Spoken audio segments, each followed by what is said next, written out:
বুঝি কালিমার অর্থ কি? তুমি মুসলমান, মানে কি? তোমার আব্বা মুসলমান, আমিও মুসলমান। এই তুমি মুসলমান কেন? তার বুঝো নাই আমার ভোটার আইডি কার্ডে লেখা রিলিজিয়ন ইসলাম, আমার ধর্ম ইসলাম। তুমি মুসলমান কেন? আমার দাদা মুসলমান, তাই মুসলমান, বাবা মুসলমান, তাই মুসলমান। মুসলমানের কোন কাম নাই তো।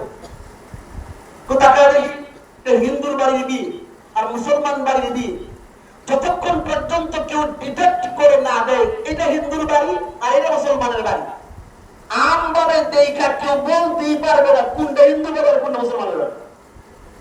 কি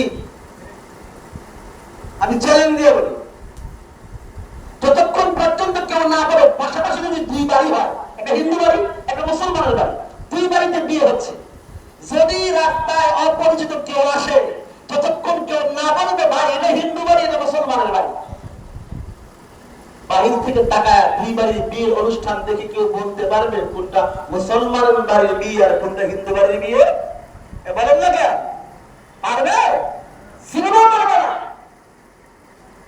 হিন্দু বাড়ির বিয়েতে 3 দিন আগে গায়ে হলুদের অনুষ্ঠান হয়, মুসলমান বাড়ির বিয়েতে গায়ে হলুদের নামে 3 দিন আগে হলুদ পাড়ের শাড়ি আর হলুদ পাঞ্জাবি গায়ে দিয়ে হিন্দুদের কাছ থেকে সংস্কৃতি চুরি করে হুবহু একই পদ্ধতিতে মুসলমান বাড়ির বিয়ে হয়। হিন্দু বাড়িতে যেমন বিয়ের আগের দিন, পরের দিন, বিয়ের দিন 3 দিন ধরে রাতের বেলা মধ্যরাত পর্যন্ত গ্রামের তালে বাজনা বাজে, একজন মুসলমান এর বাড়িতে ঠিক একইভাবে আগের দিন, পরের দিন, বিয়ের দিন সারাদিন ধরে গ্রামের তালে বাজনা বাজে।